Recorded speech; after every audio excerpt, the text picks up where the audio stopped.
शिव के राज में अन्नदाता परेशान हो रहे हैं। सरकार द्वारा खरीद किए गए गेहूं का नहीं मिल रहा है पैसा। ईसा नगर ब्रांच मैनेजर सुरेंद्र सेन द्वारा नेताओं व व्यापारियों का किया जा रहा है भुगतान। रेड जोन की कगार पर खड़े काला पानी गांव से सटे ईसा नगर में नहीं हो रहा है सोशल डिस्टेंसिंग का पालन। पूर्व सांसद प्रेमचंद गुड्डू ने प्रदेश में फैले कोरोना को लेकर मंत्री तुलसी सिलावट को जिम्मेदार ठहराया है। उन्होंने सिलावट पर आरोप लगाया है कि यदि समय पर सिलावट ध्यान दे देते तो शायद आज ये स्थिति नहीं होती। गुड्डू ने एक प्रेस कॉन्फ्रेंस में बताया कि प्रदेश के अतिरिक्त मुख्य सचिव मोहम्मद सुलेमान ने इंदौर आकर कहा कि कोरोना वायरस से निपटने के लिए किए गए प्रयासों की जानकारी ली है। इस मौके पर अधिकारियों की बैठक भी ली। इसमें उन्होंने पूरे प्रदेश में कोरोना वायरस के लिए इंदौर को जिम्मेदार ठहराया है, जो कि दुर्भाग्यपूर्ण है। गुड्डू बोले कि इंदौर तो हमेशा से ही पूरे मध्य प्रदेश को प्रगति और विकास की राह दिखाता है। प्रदेश में कोरोना वायरस लाने के लिए इंदौर नहीं बल्कि उस समय के स्वास्थ्य मंत्री तुलसी सिलावट जिम्मेदार है। इस दौरान पत्रकारों के सवालों के जवाब देते हुए गुड्डू ने सावेर के लिए दावेदारी को लेकर कहा कि पार्टी जो आदेश करेगी वह उसे मानेंगे। साथ ही उन्होंने सिंधिया और सिलावट पर जमकर निशाना साधा और कहा कि देश के साथ गद्दारी करने वाले सिंधिया परिवार की ज्योतिरादित्य सिंधिया तुलसी सिलावट को सावेर से वह हरा कर ही मानेंगे।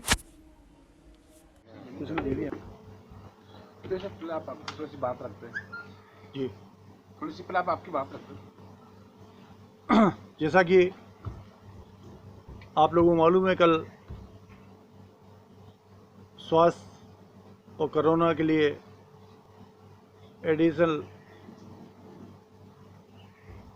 प्रमुख सचिव सुलेमान जी आए हैं और सुलेमान जी ने कहा है कि फरवरी माह में ही कोरोना आ गया था। दूसरी तरफ स्वास्थ्य मंत्री उस बात से मना कर रहे थे जो तुलसी सिलावट जी हैं।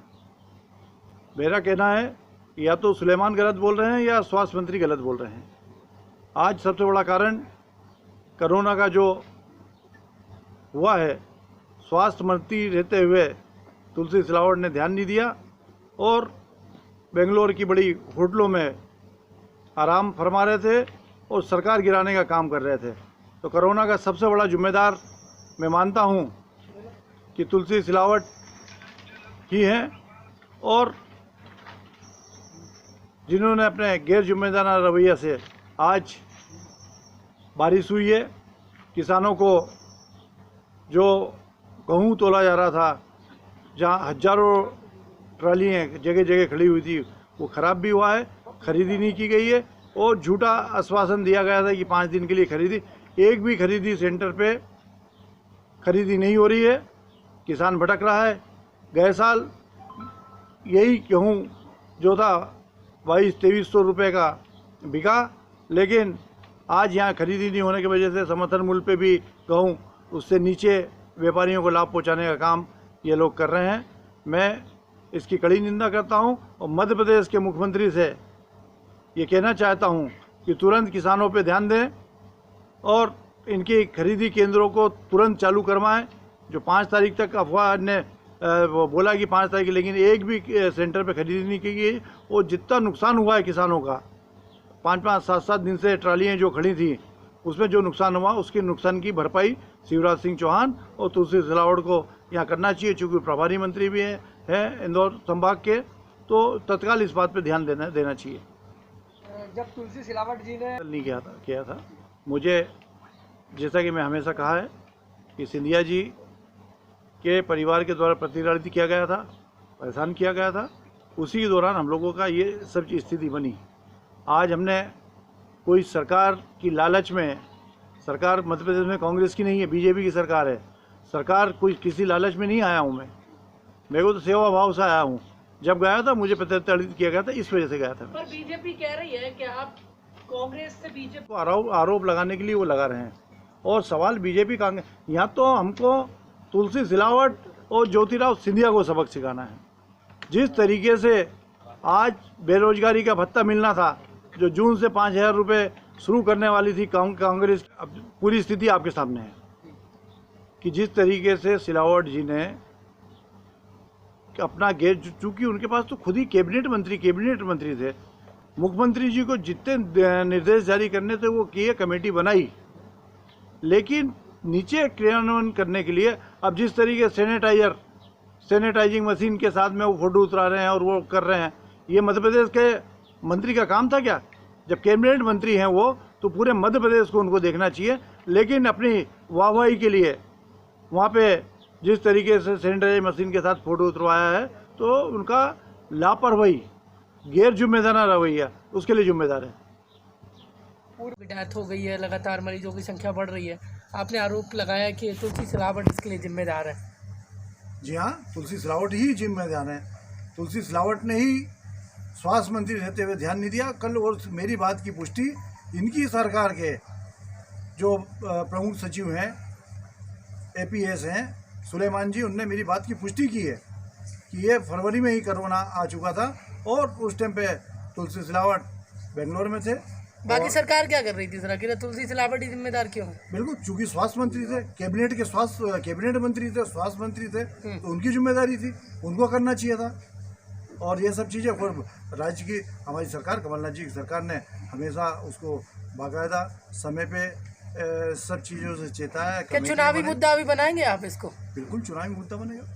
चुनावी मुद्दा कोरोना भी बनेगा, चुनावी मुद्दा इनके विश्वासघात का भी बनेगा, चुनावी मुद्दा ये गेहूँ नहीं खरीदा गया, किसानों को, व्यापारियों को सस्ता वो प्याज नहीं खरीदा गया, ये सब यहाँ पे और यहाँ का क्षेत्र का विकास चुनावी मुद्दा बनेगा। अच्छा, एक बात बताइए, तुलसी सिलावट तो कह रहे हैं मैं गुड्डू को कोई चुनौती नहीं मानता, अभी भाजपा मानती। जनता प्रेमचंद गुड्डू की बात ही नहीं कर रहा हूँ मैं। जनता विरुद्ध तुलसी सिलावट होगा। जनता हारेगी या तुलसी सिलावट हारेगा? क्या लग रहा है, आप जीतेंगे सामेर? निश्चित तौर से कांग्रेस जीतेगी। कांग्रेस जीतेगी, इनको घुसने नहीं दिया जाएगा गाँव में। इतना आक्रोश है, जिसका आक्रोश का एहसास नहीं है। जगह जगह तमाम सारी घोषणा करके आए, लेकिन कहीं कोई काम नहीं हुआ है। ठीक है, थैंक यू। मैं लगातार ये बात मैंने आज नहीं की। जब सिंधिया कांग्रेस में थे उस टाइम पे भी 2006 में हजारों लोगों के सामने हम लोगों ने प्रदर्शन किया था। वसुंधरा राजे सिंधिया मुख्यमंत्री थी और रानी झांसी की जो प्रतिमा है उसका अनावरण करने आने वाली थी। उसमें हम लोगों की गिरफ्तारी हुई। उसके पहले भी 96 में भी मैंने जाके वहाँ विरोध किया था। मेरा लगातार, चूँकि मैं समाजवादी मूवमेंट से आया हूँ, तो इन सामंतवादियों से तो कभी पटरी बैठ नहीं सकती। यही नहीं कि आज हट गया, मैं पार्टी से हटा तो मैं आरोप पार्टी के अंदर था। जब भी मैं आरोप लगाता रहा, मैं बात को मांग करता रहा कि सिंधिया परिवार, चलो तुम्हारे पूर्वजों से गलती हुई है, झांसी की रानी की हत्या हो गई, करवा दी आप लोगों ने, अंग्रेजों का आपने साथ दिया, तो बाप दादों ने जो गलती की है उसकी माफ़ी की बात कर रहा हूँ। सुधर तो नहीं सकती है वो, लेकिन अपने माता पिताओं ने कोई गलती की है तो उससे माफ़ी तो मांगी जा सकती है। ये इन लोगों से, इस परिवार से को इतना घमंड है कि आज उनसे माफ़ी मांगने में क्या प्रॉब्लम है। पूरा देश जानता है, पूरे इतिहास में, पूरी दुनिया के इतिहास में ये लिखा कि सिंधिया परिवार का नाम जब आता है, रानी झांसी का नाम आता है, तो उनकी हत्या सिंधिया परिवार ने अंग्रेजों से मिलकर की थी। ये जो इंदौर के हालात हैं कि कोरोना, तो अवसरों को नहीं, आरोप चूंकि लगाना तो लगाते रहे, उससे मेरे को अवसरों में, सरकार में रहते हुए जाता तो अवसरों की तलाश थी। आज विपक्ष में हूँ, विपक्ष की लड़ाई लड़ने के लिए मैं आया हूँ, किसानों की लड़ाई लड़ने के लिए आया हूँ। हालांकि अभी आपकी उम्मीदवारी घोषित नहीं हुई है कांग्रेस की तरफ से, क्या कहना चाहेंगे? सामेर से ही आप चुनाव लड़ेंगे? नहीं, पार्टी जो आदेश देगी, मैं पार्टी जो आदेश देगी वो काम करूँगा। कांग्रेस को मजबूत करने का काम करूँगा और सिंधिया और सिलावट को सबक सिखाने का काम करूँगा। सागर में किस तरह की चुनौती रहेगी जिससे तुलसी सिलावट वहाँ पे चुनाव जीते और उन्होंने बीजेपी में चले गए? जो कांग्रेस की जो नेता है वो भी नाराज है उनसे। नहीं, कांग्रेस, मैं नहीं समझता हूँ कि ये लड़ाई जो है जनता की पीठ में छुरा घोंपने की लड़ाई है। और तुलसी सिलावट ने जो 5 साल के लिए पहुँचाया था सिलावट जी को, उन 5 सालों में, 5 सालों की बजाय 15 माह में सरकार गिरा के वापस आ गए हैं। तो जनता वर्सेस तुलसी सिलावट होगा। तुलसी सिलावट के खिलाफ जनता लड़ाई लड़ेगी। हमने 5 साल के लिए पहुंचाया था, 15 महीने में तुम हमको बेच के कैसे आ गए? ये लड़ाई जनता विरुद्ध तुलसी सिलावट है।